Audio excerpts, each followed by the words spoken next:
Friend, welcome to all of you. मैं दीपक दमन। आज मैं आपके सामने एक और नए वीडियो के साथ पेश हूँ, जिसमें हम पढ़ रहे हैं 12th क्लास एग्रीकल्चर के फसल उत्पादन से अध्याय नंबर 8, जिसका नाम है व्यावसायिक फसलें। तो आज का जो हमारा टॉपिक है, इस अध्याय के अंतर्गत सबसे पहला नंबर का टॉपिक रहेगा, जिसमें आज हम लोग पढ़ेंगे रतन जोत की खेती के बारे में। आज हम पूरा डिटेल में देखेंगे कि रतन जोत की खेती किस तरह से किया जाता है और इससे क्या क्या लाभ हमको देखने को मिलता है, इसके बारे में आज पूरा डिटेल में इसमें देखने वाले हैं। तो इस वीडियो को अंतिम तक देखते रहिए और समझने का कोशिश कीजिए कि क्या इससे हम लोग पढ़ रहे हैं। चलिए तो शुरू करते हैं रतन जोत की खेती के बारे में, इसमें किस तरह से खेती किया जाता है। तो सबसे पहले देखते हैं इसका बॉटनिकल नाम। तो इसका बॉटनिकल नाम होता है हमारे पास सिमोंडेसिया साइनेप्सिस के नाम से इसको जो है वो जाना जाता है। और ये जो है हमारा कौन से फैमिली के अंतर्गत आता है, आपका सिमोंडेसी फैमिली के अंतर्गत आने वाले एक पौधा होता है। ठीक है, अब देखते हैं इसके बारे में जनरल इंट्रोडक्शन देख लेते हैं कि ये जो पौधा है वो क्या होता है, या इसका इस्तेमाल जो है हम लोग क्यों करते हैं, किस लिए किया जाता है। तो इसका जो पौधा है, इसके जो बीज होते हैं, इससे जो तेल प्राप्त होता है उसको हम इंजन ऑयल के रूप में, या हमारे पास जैसे पेट्रोल हो गया, डीजल हो गया, उसी तरह से हम इसको प्रयोग में ला सकते हैं। इसको बोलते हैं बायोडीजल के नाम से जाना जाता है। जैसे कि हमारे पास कार है, बाइक्स हैं, तो इससे इतना ज़्यादा हमारे पर्यावरण जो है प्रदूषित हो रहा है। लगभग आपका 28 से 30% जो है इन्हीं के कारण हमारा पर्यावरण जो है वो प्रदूषित हो रहा है। जैसे कि दिल्ली है, तो दिल्ली में इतना ज़्यादा एयर पोल्यूशन होता है कि वहाँ के जो लोग होते हैं उसको अच्छा सा हवा लेने में उनको जो है वो नसीब नहीं होता है, क्योंकि वहाँ पर हवा जो है इतना ज़्यादा पॉल्यूटेड है कि वहाँ के लोग जो है अधिकतर श्वास के तकलीफों से वो पीड़ित हो देखने को मिलते हैं। तो इनको रोकने का या इनको कम करने के लिए जो है बायोडीजल सबसे प्रयुक्त है, जिसमें हमको कोई भी प्रकार के इन्वायरमेंटल इसमें आपका पॉल्यूटेड नहीं होता है या प्रदूषण इसमें नहीं होता है। तो किस तरह से इसकी खेती करते हैं इसके बारे में भी देखेंगे। तो देखते हैं इसका पादप का वितरण देखते हैं। तो ये जो है आपका लगभग आपका 3 से 4 मीटर का पौधा होता है। 3 से इसकी जो हाइट होती है वो 3 से 4 मीटर का पौधा वो होता है। और इसमें जो है वो मूसला जड़ वाला पौधा होता है, अर्थात ये जो इसके जो जड़ रहते हैं भूमि के अंदर तक गहराई तक जाए हुए रहते हैं। फिर उसके बाद आता है इसको जो है हम लोग 15 से 50 सेंटीमीटर वार्षिक वर्षा वाले स्थानों पर भी इसकी खेती जो है आसानी से किया जा सकता है। इसके लिए हमको ज़्यादा पानी की आवश्यकता नहीं होता है। इसको आसानी से किसी भी भूमि पर और किसी भी परिस्थिति में इसको उगाया जा सकता है। फिर बोलता है जो इसका पौधा होता है वो एक लिंगी होता है। पौधा एक लिंगी का अर्थ है इसमें मेल और फीमेल जो है दोनों अलग अलग फूल इसमें जो है हमको प्राप्त होंगे। ठीक है, ये जो है एक ही फूल में मेल और फीमेल ऑर्गन इसमें नहीं होगा, दोनों अलग अलग देखने को मिलेंगे। और ये जो इसका प्राय जो फूल आता है हमारे पास वो आप कहते हैं अक्टूबर से नवंबर में जो है वो फूल हमको दिखने को मिलता है। रतन जो पौधा है उसका मतलब फूल जो हमको अक्टूबर से नवंबर के महीने में देखने को मिलेगा। और इसको आम भाषा में छत्तीसगढ़ी में इसको बगरंडा के नाम से भी जाना जाता है। इसको अगर आप तोड़ोगे इसके बीज को, तो इसमें कुछ इस तरह से कोर्स लाइक स्ट्रक्चर कुछ इस तरह से ऐसा होता है ये, और इसमें जो है वो कुछ ऐसा बना हुआ रहता है, कुछ ऐसा रहता है ये। तो यहाँ पर एक एक बीज इसमें जो है वो कुछ इस तरह से ऐसे लगे हुए रहते हैं। और जब इसको हम तोड़ेंगे, इसके अंदर जो बीज रहेगा, ये जो बीज है इसको जब हम लोग निकालेंगे तो इसके अंदर भी एक और रहता है, मतलब ये बीज का कोड है, उसके अंदर में भी ये रहता है। तो ये अंदर का जो बीज है आपका जैसे काजू होता है, तो काजू के जैसा वो दिखाई वो देता है। तो इसको खाना नहीं है, इसको खाने से बहुत ज़्यादा जहरीला होता है। ठीक है, जहरीला होते हैं, इसको खाते नहीं है। एक बार अभी आया था कि अपने आसपास के जो गांव है वहां पर ऐसा केस आया था कि वहां के जो अब बच्चे हैं इसके जो बीज है उसको तोड़कर खा लिए थे, काजू ऐसे करके। तो लगभग 58 अब बच्चे जो है हॉस्पिटल में एडमिट हुए थे। और इन्हीं के कारण जो है स्कूल के जो प्रिंसिपल है उसको सस्पेंड भी किया गया था। तो ये बहुत ज़्यादा जहरीला होता है, तो आपको ध्यान रखना है। इसके जो पौधे होते हैं से जो बीज हमारे पास जो प्राप्त होता है उसको नहीं खाते हैं। और एक चीज़ और कि इसका जो पौधा है इसको तोड़ने पर ये दूधिया होता है। ठीक है, तोड़ने पर दूधिया निकलते हैं, मतलब दूध टाइप का ये निकलते हैं। तो हम लोग जब इसे छोटे हुआ करते थे तो इसके दूध को इकट्ठा करके जो इसमें हम लोग जो है बबल्स, या इसको बोलते हैं क्या बोलते हैं बबल्स, मतलब कि जैसे कि ऐसा फूकने से यहाँ से जो है बबल हमारे जो है प्राप्त होता था। ऐसा हम लोग खेलते थे इससे। लेकिन वो है कि आपको इसको खाना नहीं है, ना ही आपको पीना है। ठीक है, अगर आप इसके जो रस होते हैं, इसके दूधिया जो रस होते हैं इसको पियोगे फिर भी जहरीला है, और इसके जो बीज है इसको खाओगे फिर भी हमारे लिए वो जहरीला होता है, जिससे आपको ध्यान रखना है। ठीक है, तो इसका जो फल है मतलब फूल है वो कब आएगा, अक्टूबर से नवंबर में आएंगे। एवं जो बीज है वो आपका अप्रैल से मई में प्राप्त होता है। तो ये जो है आपका गर्मी के जो मौसम होता है वहीं पर इसका बीज जो है परिपक्व होकर देखने को मिलेगा। पहले जो ये जो रहता फल रहता है वो आपको हरा कलर करेंगे, पूरा हरा कलर रहेगा। जैसे जैसे वो पकता हुआ जाएगा फिर कत्थे कलर में जो है वो चेंज होने लगेगा, कत्थे से भूरे पूरी तरह से जब हो जाएंगे तो उसके अंदर में आपको कुछ इस तरह से बीज जो है लगे हुए मिलेगा। कुछ जो आप होते हैं फल उसमें 2 ही कोष होते हैं, तो एक यहाँ पर एक यहाँ पर, और कुछ जो होते हैं इसमें 3 कोष होते हैं, तो 2 से 3 कोष्ठ इसमें पाए जाते हैं और यहाँ पर इसके फल जो है इसमें लगे हुए रहते हैं। अब उसके बाद इसमें देख लेते हैं, आगे बोलते हैं बोने की विधि देखेंगे। तो आपको बीज को अगर रोपनी है तो बीज को अगर रोपने से पूर्व लगभग आपका जो है 24 घंटे तक जो इसमें पानी में डुबा देना चाहिए, पानी में इसको भिगोकर रख दिया जाता है। ठीक है, तो इसके जो बीज है उसको लगभग आपका 24 घंटे तक पानी में भिगोने की आवश्यकता होती है, क्योंकि इसका जो कोड होता है थोड़ा सा कठोर होता है, हार्ड होते हैं, जिसके कारण से पानी इसको रिसने में थोड़ा सा दिक्कत या टाइम लगता है। अब जब ये क्या होगा एब्जॉर्ब करेगा, फिर अंकुरन होने के बाद, अंकुरित होने के बाद इसको जो है वो रोपा जाता है। तो कैसा करते हैं देखते हैं, पानी में हमें डुबो देना चाहिए, डुबो दिया, फिर उसके बाद वो अंकुरन होगा, वह अंकुरन के पश्चात प्लास्टिक की थैली में, प्लास्टिक की थैली लेंगे। तो हम लोग क्या लेंगे फिर, अब यहाँ पर प्लास्टिक के कुछ थैली लेंगे, तो कुछ इस तरह से आपके पास प्लास्टिक के थैली है। अब क्या बोला है इसमें बालू कितना रहेगा, 50% बालू, मतलब इतना आपके पास जो है बालू रहेंगे, ये आपके पास बालू। फिर उसके बाद बोलते हैं चिकनी मिट्टी कितना, आपके लगभग जो है 25% चिकनी मिट्टी, तो इतना आपके जो है चिकनी मिट्टी, यहाँ पर वो आपका ये मिट्टी रहेगा, मिट्टी। ठीक है, यहाँ पर मिट्टी हो गया। फिर बोलते हैं गोबर की खाद जो है आपका 25%, तो ये गोबर की खाद यहाँ पर 25% रहेंगे, और कुछ इस तरह से हम लोग जो गोबर की खाद है, ठीक है, गोबर की खाद ये है। तो यहाँ पर इतने को भर देंगे तो हमारा ये जो हमारा क्या था झिल्ली है वो पूरी तरह से भरकर यहाँ पर ऐसा तैयार हो गया है। ठीक है, तो इसमें हमारा बालू भी है, मिट्टी है, चिकनी मिट्टी और गोबर की खाद हमने यहाँ पर ऐसा तैयार इसमें कर लिए हैं। फिर उसके बाद हम लोग क्या करेंगे, इसमें छेद करेंगे, कुछ जगह पर लगभग 8 से 10 इस यहाँ पर ऐसा छेद करेंगे, ताकि जो अतिरिक्त अगर पानी वहाँ पर है तो पानी वहाँ से बाहर निकल जाए, इसलिए हम इसमें छेद करके रखेंगे। ये हो गया, तैयार हो गया।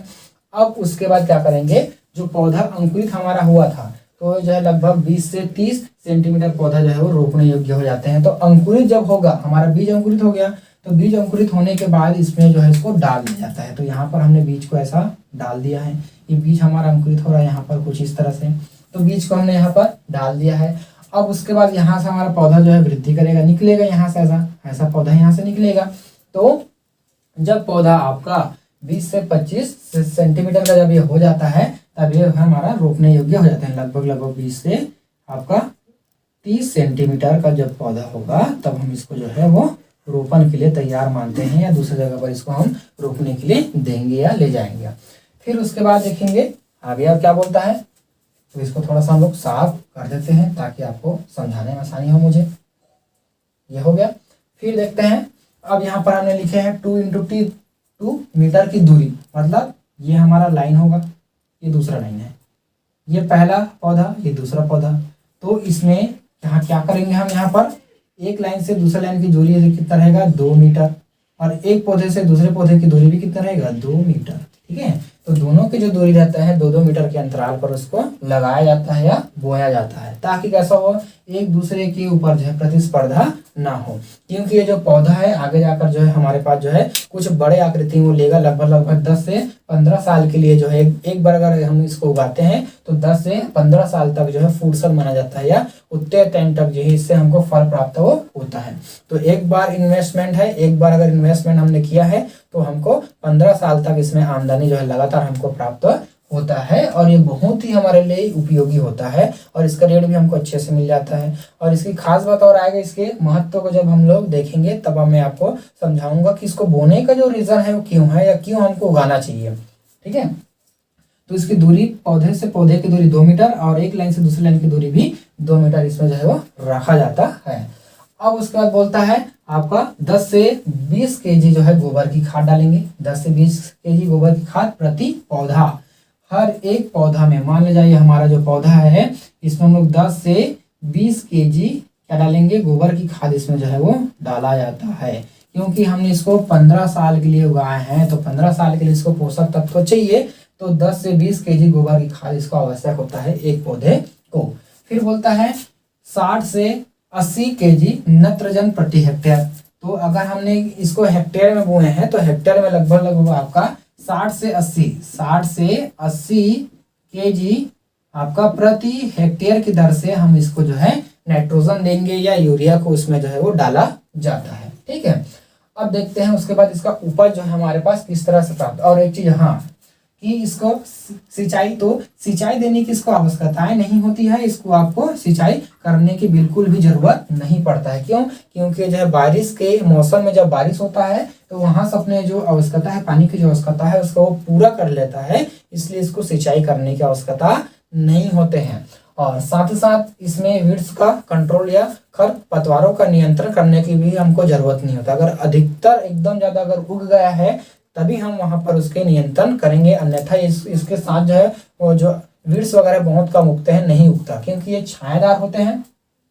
जो पौधा होता है कुछ इस तरह से हमारा पौधा है तो ऐसा छायादार होते हैं, जिसके कारण से इसके नीचे की तरफ जो यहाँ पर कोई भी वीड्स वगैरह नहीं उगता है, नीचे एकदम खाली रहता है, प्लेन जगह रहता है। ठीक है, ऐसा मैं क्यों बोल रहा हूँ? क्योंकि जो मेरा गांव है वहां पर बहुत ज्यादा ऐसा पौधा जो है रतनजोत का जो पौधा है वो उगा हुआ है, तो उसके नीचे में कोई भी प्रकार के वीड्स उसमें नहीं उगता है, बिल्कुल ही नहीं उगता है। ठीक है, और इसके जो इसका रीजन एक और भी है, इसमें जो स्मेलिंग आता है, इसका जो बीज है और इसका जो पौधा है उसके स्मेलिंग के कारण भी वहां पर पौधे और अन्यथा पौधे भी नहीं उगते होंगे, ऐसा मुझे लगता है।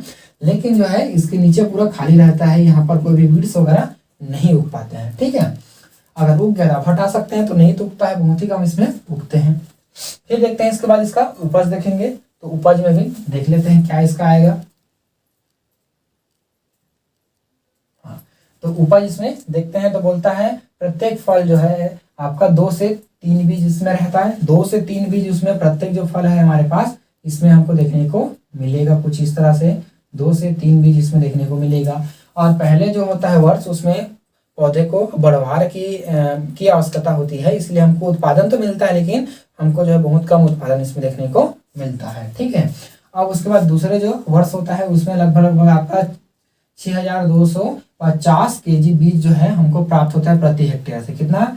6250 केजी जो बीज रहेगा, बीज प्रति हेक्टेयर हमको जो है वो प्राप्त होगा। ठीक है, अब उसके बाद जो है इसकी जो संख्या होती है, बीज की जो मात्रा होती है उत्पादन की, वो लगातार इसमें बढ़ते हुए जाता है। क्योंकि जो पौधा हमारा छोटा था तो छोटा है तो हमको कम बीज देगा, उसके बाद वो लगातार वृद्धि करते जाएंगे, फैलते हुए जाएगा, जिसके कारण से हमको जो है वो अधिक से अधिक बीज वो देते हुए जाएंगे। तो 7वें वर्ष तक इसकी मात्रा कितना हो जाता है? 30,000 मतलब कि ये रहा हमारा 30,000 केजी प्रति हेक्टेयर, 30,000 केजी बीज प्रति हेक्टेयर हमको प्राप्त हो जाता है 30,000 में। ठीक है, तो अब उसके बाद वह जो है 15 वर्ष की आयु प्रति वर्ष जो है आपका लगभग 41,580 केजी बीज प्रति हेक्टेयर हमको जो देखने को मिलेगा। 15 वर्ष के आते आते मतलब 7 वर्ष के बाद जो है हमको 41,580 केजी प्रति हेक्टेयर की दर से हमको बीज जो है हमको प्राप्त होगा। देखिए पहले जो साल था उसमें कम बीज हमको प्राप्त हुआ, बहुत कम हुआ। दूसरे साल में 6,250 केजी, फिर उसके बाद 7वें साल आते आते जो है इसमें 30,000 हो गया। अब 7वें साल के बाद जो है हमको कितना मिलेगा?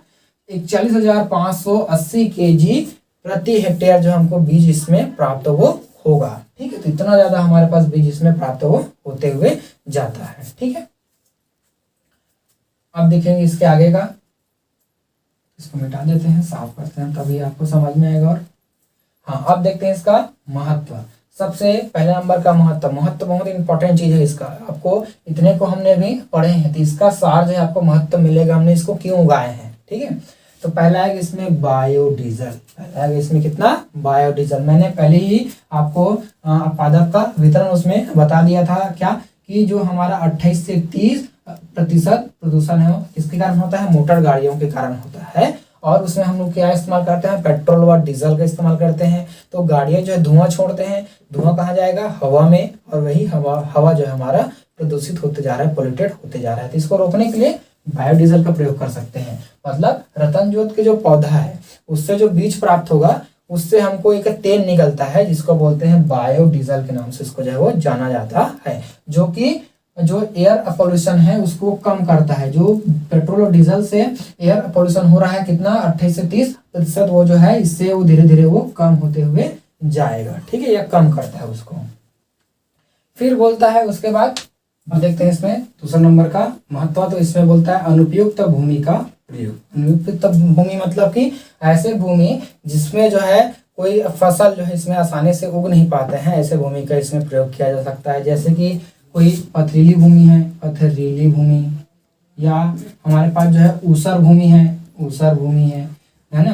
तो इन सब भूमि का जो इसमें प्रयोग किया जा सकता है। जितने भी प्रकार के हमारे पास खराब से खराब भूमि को जो है इसमें प्रयोग किया जा सकता है, या इसमें खराब से खराब भूमि में इसकी उगाई या इसमें जो है बुआई इसका किया जा सकता है। ठीक है, फिर उसके बाद बोलता है तीसरा नंबर लागत कम। लागत कम होगा अर्थात इसमें अगर हमने फसल को लगा रहे हैं तो एक टाइम पर इसकी लागत मिलेगा। सबसे पहले बार हमको लागत लगाने की आवश्यकता होगी, उसके बाद हमको जो है लगाने की आवश्यकताएं नहीं है, क्योंकि ये जो है ये वन टाइम इन्वेस्टमेंट है। उसके बाद जो है लगातार हमको मुनाफा देते हुए जाएगा जब तक पौधा आपका रखे हुए हैं तब तक।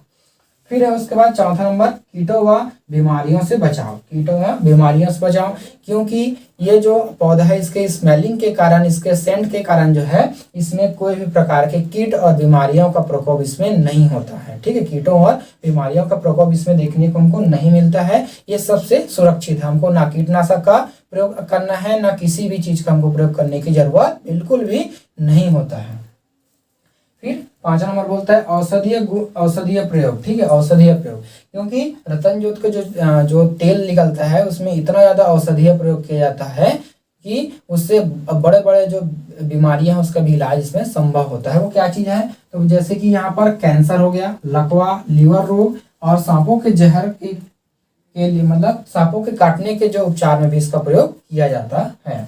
आपका अगर किसी इंसान को कैंसर है तो उसमें भी प्रयोग करते हैं, एवं अगर किसी इंसान को लकवा अगर माल गया है तो उसके मालिश के लिए प्रयोग करते हैं। साथ साथ अगर लीवर अगर अच्छे से काम नहीं कर रहा है तो उसके तेल का भी इसमें प्रयोग किया जाता है। और सांप के जो जहर है उसको अगर काटा है किसी को, आदमी को सांप ने अगर कट किया है, काटे हैं, तो उसके जहर को कम करने का काम ये करता है। फिर बोलते हैं इसका बीज का विपणन, यानी कि आपको बेचना कहाँ पर है। हमने तो इसको उगा लिया, अब उगाने के बाद इसको बेचना कहाँ पर है और ये कितने रुपए में इसको खरीदा जाता है और कहाँ कहाँ पर खरीदते हैं इसके बारे में देखते हैं। तो प्रदेश के लगभग 913 वनोपज सहकारी समिति, ठीक है, प्रदेश के लगभग जो है 913 वनोपज सहकारी समितियों में इसकी खरीदारी जो है वो किया जाता है, और कहीं पर इसकी खरीदारी नहीं करते हैं। जैसे किसी दुकान में अगर लेके जाओगे तो वो खरीदेगा नहीं। क्यों? क्योंकि उसको लिए ये आदेश ही नहीं है कि उसको खरीद सके। अगर वो आदमी खरीदता है तो उसके ऊपर केस किया जा सकता है या उसको जेल भी हो सकता है। ठीक है, तो प्रदेश के लगभग 913 वनोपज सहकारी समितियों में ही उसकी खरीदारी जो है वो किया जाता है। ठीक है, और आपको इसके लिए अब बाकायदा आपको परमिशन एवं जो है आपको पहले से बताना पड़ेगा कि मैं इसकी खेती कर रहा हूं, तभी आपको लाइसेंस देगा और आपको खेती इसमें कर सकते हैं। ऐसा नहीं कि कोई भी किसान इसमें खेती कर सकता है, ऐसा नहीं है। इसके कोई भी तो कर सकता है, लेकिन उसके लिए पर्टिकुलर लाइसेंस बनवाने की आवश्यकताएं होती है, तभी आपका जो उपज है उसको बेचने के लिए इजाजत आपको मिलेगा। अगर आपने लाइसेंस नहीं है आपके पास, आपके जो उपज है उसको खरीदने वाला कोई नहीं होगा। ठीक है, तो ये हुआ हमारे में 913 जो वनोपज सहकारी समितियां हैं वहां पर इसकी खरीदारी करते हैं, और इसको लगभग 5.5 रुपए प्रति केजी बीज के रूप में इसको खरीदा जाता है। 5.5 रुपए प्रति केजी बीज के रूप में इसको खरीदते हैं। इसका वेट थोड़ा सा ज्यादा होता है तो हमको आसानी से इसमें जो है हमको इसका जो सही मूल्य हमको देखने को मिलेगा। ये तो पुराना है, अभी इसका रेट जो है थोड़ा सा बढ़ गया है। ये जो है बहुत पुराना हो गया, लगभग 10 साल या 15 साल पुराना है, इसलिए आपको जो है 5.5 रुपए दिख रहा है। और इसका जो रेट हो गया अभी 12 से 15 रुपए के आसपास जो है आपको प्रति केजी के बीज के रूप में इसको खरीदारी जो है वो किया जाता है। तो ये था हमारा आज का टॉपिक, जिसमें हमने पढ़े रतन जोत की खेती के बारे में। आई होप कि आज का जो हमारा वीडियो है आपको पसंद आया होगा। तो देखते रहिए हमारा यूट्यूब चैनल। धन्यवाद, थैंक यू।